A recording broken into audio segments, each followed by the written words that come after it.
அன்பான இறைமக்களே, இன்று Bible reading பிளானின் 256வது நாள். இன்று நாம் சீராக் அதிகாரம் 41 முதல் 44 வரை வாசித்து அறிய இருக்கிறோம். சீராக் அதிகாரம் 41. இறப்பு. ஓ சாவே, தம் உடைமைகளோடு அமைதியாய் வாழ்வோருக்கும் எவ்வகை கவலையுமின்றி எல்லாவற்றிலும் வளமை அடைவோருக்கும் நல்ல உணவை சுவைத்து மகிழ இன்னும் வலிமையுள்ளோருக்கும் உன் நினைவு எத்தனை கசப்பாய் உள்ளது. ஆனால் ஓ சாவே, வறுமையுற்றோருக்கும் வலிமை குன்றியோருக்கும் முதியோருக்கும் பொறுமை இழந்தோருக்கும் உன் முடிவு வரவேற்கத்தக்கது. இறப்பின் தீர்ப்புக்கு அஞ்சாதே. உனக்கு முன் இருந்தவர்களையும் உனக்கு பின் வரப்போகிறவர்களையும் எண்ணிப்பார். இந்த தீர்ப்பை எல்லா மனிதருக்கும் ஆண்டவர் விதித்துள்ளார். பின்பு ஏன் உன்னத இறைவனின் விருப்பத்தை ஏற்க மறுக்கிறாய்? நீ வாழ்ந்தது 10 ஆண்டா, 100 ஆண்டா, 1000 ஆண்டா என்பது பற்றி பாதாளத்தில் கேள்வி எழாது. பாவிகளின் வழிமரபினர். பாவிகளின் மக்கள் அருவருப்புக்குரிய மக்கள் ஆவர். இறை பற்றில்லாதோரின் பதுங்கிடத்தில் அவர்கள் கூடுவர். பாவிகளுடைய மக்களின் உரிமை சொத்து அழிந்து போகும். அவர்களுடைய வழிமரபில் இகழ்ச்சியே நிலைக்கும். இறை பற்றில்லாத தந்தையை பற்றி மக்கள் முறையிடுவார்கள். அவரால் இகழ்ச்சி அடைவார்கள். இறை பற்றில்லாதவர்களே, ஐயோ உங்களுக்கு கேடு வரும். உன்னத இறைவனின் திருச்சட்டத்தை கைவிட்டவர்களே, ஐயோ உங்களுக்கு கேடு வரும். நீங்கள் பிறந்தபோது சாபத்திற்கு பிறந்தீர்கள். நீங்கள் சாகும்போது சாபமே உங்கள் பங்காகும். மண்ணிலிருந்து வந்ததெல்லாம் மண்ணுக்கே திரும்பும். இறை பற்றில்லாதோரும் சாபத்திலிருந்து அழிவுக்கு செல்வர். மனிதர் தங்களது உடலை பற்றியே புலம்புவர். பாவிகளுடைய கெட்ட பெயர் துடைக்கப்படும். நற்பெயர். உன் பெயரை பற்றி அக்கறை கொள். 1000 பெரிய பொற்புதையல்களை விட உனக்கு அது நிலைத்து நிற்கும். நல்வாழ்க்கை சில நாள்களே நீடிக்கும். நற்பெயர் என்றென்றும் நிலைக்கும். வெட்கம். குழந்தைகளே, நற்பயிற்சி அமைதியாய் கடைபிடியுங்கள். மறைக்கப்பட்ட ஞானம், காணப்படாத புதையல், இவை இரண்டாலும் என்ன பயன்? தம் ஞானத்தை மறைக்கும் மனிதரை விட தம் அடைமையை மறைக்கும் மானிடர் சிறந்தோர். ஆகவே எந்தெந்த சூழலில் நாணம் காக்க வேண்டும் என உங்களுக்கு கூறுவேன். சில வேளைகளில் நாணம் காப்பது நல்லதல்ல. எல்லா வகை நாணத்தையும் ஏற்றுக்கொள்ளலாகாது.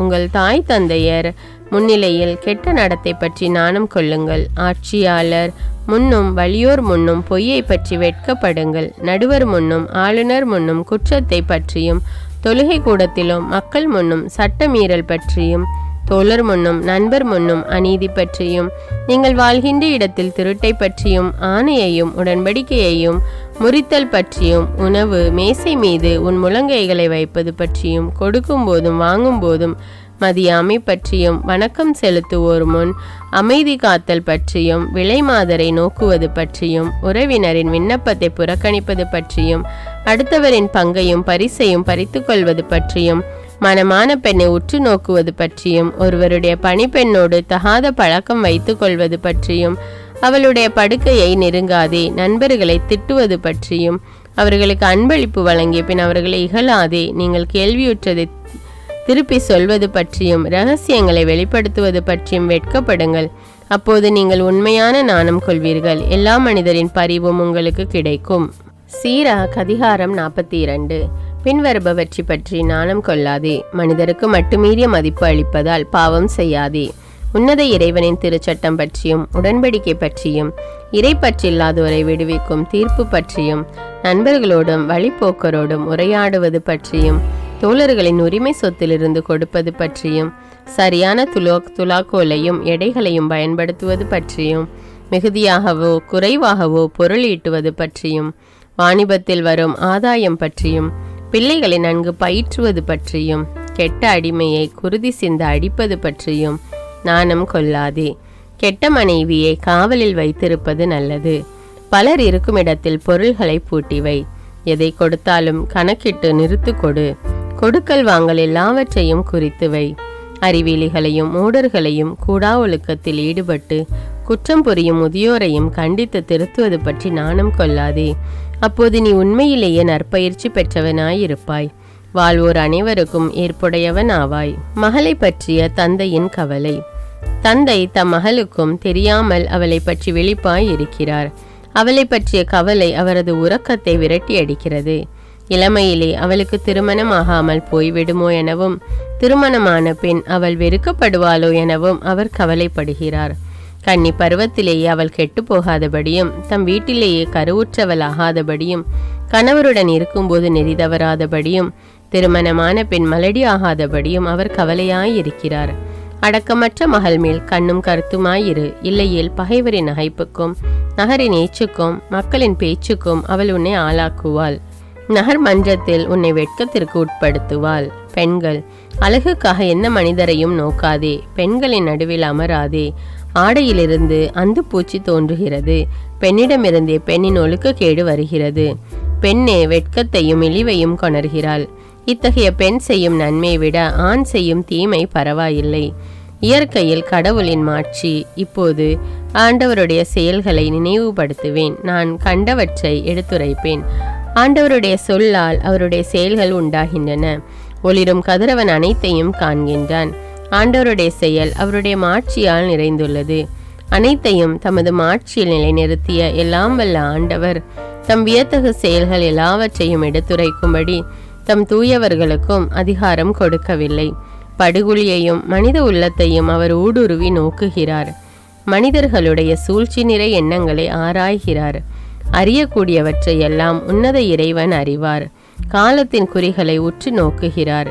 நிகழ்ந்தவற்றையும் இனி நிகழவிருப்பவற்றையும் அவர் தெரியப்படுத்துகிறார். மறைந்திருப்பவற்றின் தடயத்தை வெளிப்படுத்துகிறார். எவ்வகை எண்ணமும் அவருக்கு தெரியாமல் இருப்பதில்லை. ஒரு சொல் கூட அவருக்கு மறைந்திருப்பதில்லை. அவர் தமது ஞானத்தின் அரும்பெரும் செயல்களை ஒழுங்குபடுத்தியுள்ளார்.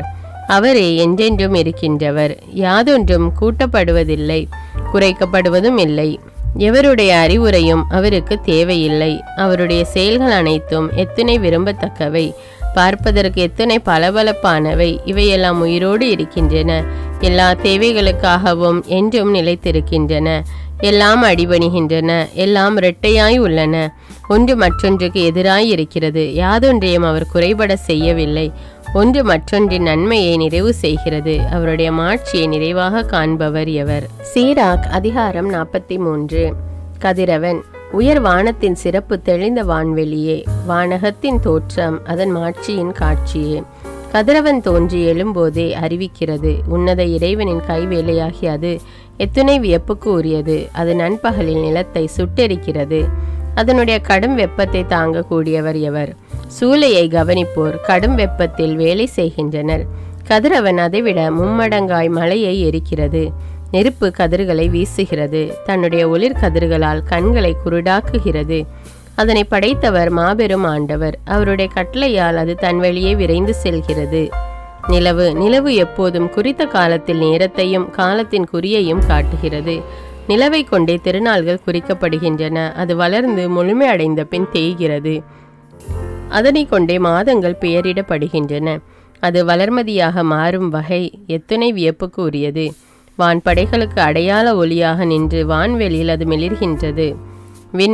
விண்மீன்களின் மாட்சியே வானத்துக்கு அழகு. உயர் வானத்தில் இருக்கும் ஆண்டவருடைய ஒளி மிகுந்த அணிகலன். தூய இறைவனின் கட்டளைப்படி அவை ஒழுங்காக இயங்குகின்றன. தங்களது விழிப்பில் அவை அயர்வதில்லை.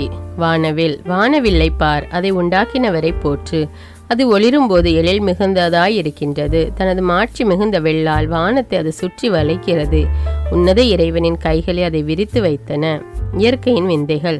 ஆண்டவருடைய கட்டளைப்படி பனி பெய்கிறது. அவர் தம் முடிவுகளை செயல்படுத்த மின்னல்கள் விரைகின்றன. ஆகையால் கருவூலங்கள் திறக்கப்படுகின்றன. பறவைகளைப் போல் முகில்கள் பறக்கின்றன. அவர் தமது வலிமையால் முகில்களுக்கு வலிமையூட்டுகிறார். ஆலங்கட்டிகள் உடைந்து சிதறுகின்றன. அவர் தோன்றும் போது மலைகள் நடுங்குகின்றன. அவருடைய திருவுளத்தால் தென்றல் வீசுகிறது. அவரது இடியின் ஓசை நிலத்தை துன்பத்தால் நெளிய செய்கிறது. வடக்கிலிருந்து வரும் புயல் காற்றும் சூறாவளியும் இவ்வாறே செய்கின்றன. கீழே இறங்கும் பறவையைப் போல பனியை அவர் தூவி விடுகிறார். உட்கார வரும் வெட்டுக்கிளியைப் போல் அது இறங்குகிறது. அதன் வெண்மையின் அழகை கண்டு கண் வியப்படைகிறது. அது பொழிவதைக் கண்டு உள்ளம் திகைக்கிறது. அவர் உப்பை போல உறைபனியை நிலத்தின் மீது தெளிக்கிறார். அது உறைகின்ற போது கூர்மையான முட்களைப் போல் ஆகின்றது. வடக்கிலிருந்து வாடை காற்று வீசுகின்றது. தண்ணீர் மேல் பனி உறைகின்றது. அது ஒவ்வொரு நீர்நிலை மீதும் தங்குகின்றது. தண்ணீரும் அதை மார்பு கவசமாய் அணிந்து கொள்கின்றது. காற்று மலைகளை விழுங்குகிறது. பாலை நிலத்தை சுட்டெரிக்கிறது. தீயை போல பசுந்தளிர்களை எரிக்கிறது. ஆனால் கார்முகில் விரைவில் எல்லாவற்றையும் நலமுற செய்கிறது. பனித்திவலைகள் விழும்போது வெப்பம் தணிகின்றது. தமது திட்டத்தால் அவர் ஆழ்கடலை அமைதிப்படுத்தினார். அதில் தீவுகளை அமைத்தார். கடலில் பயணம் செய்வோர் அதன் பேரிடர்களை கூறுகின்றனர்.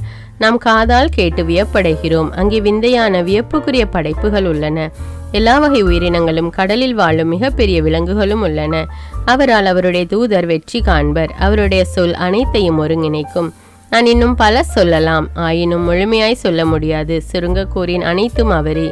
ஆண்டவரை மாட்சிமைப்படுத்த எங்கிருந்து வலிமை பெறுவோம்? தம் படைப்புகள் எல்லாவற்றையும் விட அவர் பெரியவர். அவர் அஞ்சுதற்கு உரியவர், மிக பெரியவர். அவருடைய வலிமை வியப்புக்குரியது. ஆண்டவரை மாட்சிப்படுத்துங்கள். உங்களால் முடியும் அளவிற்கு அவரை உயர்த்துங்கள். ஏனெனில் அவர் அதனினும் மேலானவர். உங்கள் வலிமையெல்லாம் கூட்டி அவரை உயர்த்துங்கள். சோர்ந்து விடாதீர்கள், ஏனெனில் போதிய அளவு அவரை புகழ முடியாது. ஆண்டவரை கண்டவர் யார்? அவரை பற்றி எடுத்துரைப்பவர் யார்? அவர் உள்ளவாறே அவரை புகழ்ந்தேத்துபவர் யார்? இவற்றினும் பெரியன பல மறைந்திருக்கின்றன.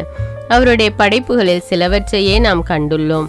ஆண்டவரே அனைத்தையும் படைத்துள்ளார். இறை பற்றுள்ளோருக்கு ஞானத்தை அருளியுள்ளார். சீராக் அதிகாரம் 44. மூதாதையர் புகழ்ச்சி. வரலாற்றில் மேன்மை பொருந்திய மனிதரையும் நம் மூதாதையரையும் அவர்களது தலைமுறை வரிசைப்படி புகழ்வோம். தொடக்கத்திலிருந்தே ஆண்டவர் மிகுந்த மாட்சியையும் மேன்மையும் படைத்துள்ளார். அவர்கள் தங்களுடைய நாடுகளில் ஆட்சி செலுத்தினார்கள். தங்களது வலிமையால் நற்பெயர் பெற்றார்கள். தங்களது அறிவு கூர்மையால் அறிவுரை வழங்கினார்கள். இறைவாக்குகளை எடுத்துரைத்தார்கள். தங்கள் அறிவுரையாலும் சட்டம் பற்றிய அறிவு கூர்மையாலும் மக்களை வழி நடத்தினார்கள். நற்பயிற்சியின் சொற்களில் ஞானிகளாய் இருந்தார்கள். இன்னிசை அமைத்தார்கள். பாக்கள் புனைந்தார்கள். மிகுந்த செல்வமும் ஆற்றலும் கொண்டிருந்தார்கள். தங்கள் இல்லங்களில் அமைதியுடன் வாழ்ந்தார்கள். அவர்கள் அனைவரும் தங்கள் வழிமரபில் மாட்சி பெற்றார்கள். தங்கள் வாழ்நாளில் பெருமை அடைந்தார்கள். அவர்களுள் சிலர் புகழ் விளங்கும்படி தங்கள் பெயரை விட்டு சென்றார்கள். நினைவு கூறப்படாத சிலரும் உண்டு. வாழ்ந்திராதவர்கள் போன்று அவர்கள் அழிந்தார்கள். பிறவாதவர்கள் போல் ஆனார்கள். அவர்களுக்கு பின் அவர்கள் பிள்ளைகளும் அவ்வாறே ஆனார்கள். ஆனால் அவர்களும் இரக்கமுள்ள மனிதர்களே. அவர்களுடைய நேர்மையான செயல்கள் மறக்கப்படுவதில்லை. தங்களது வழிமரபில் அவர்கள் நிலைத்திருக்கிறார்கள். அவர்களுடைய உரிமை சொத்து அவர்களின் வழித்தோன்றல்களுக்கும் கிடைக்கும். அவர்களின் வழிமரபினர் உடன்படிக்கையின்படி நடக்கின்றனர். அவர்கள் பொருட்டு அவர்களின் பிள்ளைகளும் அவ்வாறே நடப்பார்கள். அவர்களின் வழிமரபு என்றும் நிலைத்தோங்கும். அவர்களின் மாட்சி அளிக்கப்படாது. அவர்களுடைய உடல்கள் அமைதியாய் அடக்கம் செய்யப்பட்டன. அவர்களுடைய பெயர் தலைமுறைக்கும் வாழ்ந்தோங்கும். மக்கள் அவர்களுடைய ஞானத்தை எடுத்துரைப்பார்கள். அவர்களது புகழை சபையார் பறைசாற்றுவர். ஏனோக்கு ஆண்டவருக்கு உகந்தவரானார். அவரால் எடுத்துக்கொள்ளப்பட்டார். எல்லா தலைமுறைகளுக்கும் மனமாற்றத்தின் எடுத்துக்காட்டாக விளங்குகிறார். நோவா நிறைவுள்ளவராகவும் நீதிமானாகவும் திகழ்ந்தார். சினத்தின் காலத்தில் பரிகாரம் செய்தார். வெள்ளப்பெருக்கு ஏற்பட்ட போது அவர் பொருட்டு சிலர் உலகில் விடப்பட்டார்கள். எவ்வுயிரும் வெள்ள பெருக்கால் இனி அழியக்கூடாது என்பதற்கு என்றுமுள்ள உடன்படிக்கைகள் அவருடன் செய்யப்பட்டன. அபிரகாம் பல மக்களினங்களுக்கு குலமுதல்வராய் திகழ்ந்தார். மாட்சியில் அவருக்கு இணையானவர் எவரையும் கண்டதில்லை. உன்னத இறைவனின் திருச்சட்டத்தை அவர் கடைபிடித்தார். அவரோடு உடன்படிக்கை செய்து கொண்டார். அவ்வுடன்படிக்கையை தம் உடலில் நிலைக்க செய்தார். சோதிக்கப்பட்ட போது பற்றுறுதி கொண்டவராக விளங்கினார். ஆதலால் அவருடைய வழிமரபு வழியாக மக்களினங்களுக்கு ஆசி வழங்குவதாகவும், நிலத்தின் புழுதியைப் போல் அவருடைய வழிமரபை பெருக்குவதாகவும், மீன்களைப் போல் அவர்களை உயர்த்துவதாகவும், ஒரு கடலில் இருந்து மற்றொரு கடல் வரைக்கும், யுப்ரத்தீஸ் ஆற்றில் இருந்து நிலத்தின் கடை எல்லை வரைக்கும் உள்ள நிலப்பரப்பை அவர்களுக்கு உரிமை சொத்தாக அளிப்பதாகவும் கடவுள் அவருக்கு ஆணையிட்டு உறுதி கூறினார். ஈசாக்கிடம் அவருடைய தந்தை அப்ரஹாமை முன்னிட்டு அந்த உறுதிமொழியை கடவுள் புதுப்பித்தார். எல்லா மனிதருடைய ஆசியும் உடன்படிக்கையும் யாக்கோபின் தலை மீது தங்க செய்தார். தம் ஆசிகளால் அவரை உறுதிப்படுத்தினார். நாட்டை அவருக்கு உரிமை சொத்தாக வழங்கினார். அவருடைய பங்குகளை பிரித்தார். 12 குலங்களுக்கிடையே அவற்றை பகிர்ந்து கொடுத்தார்.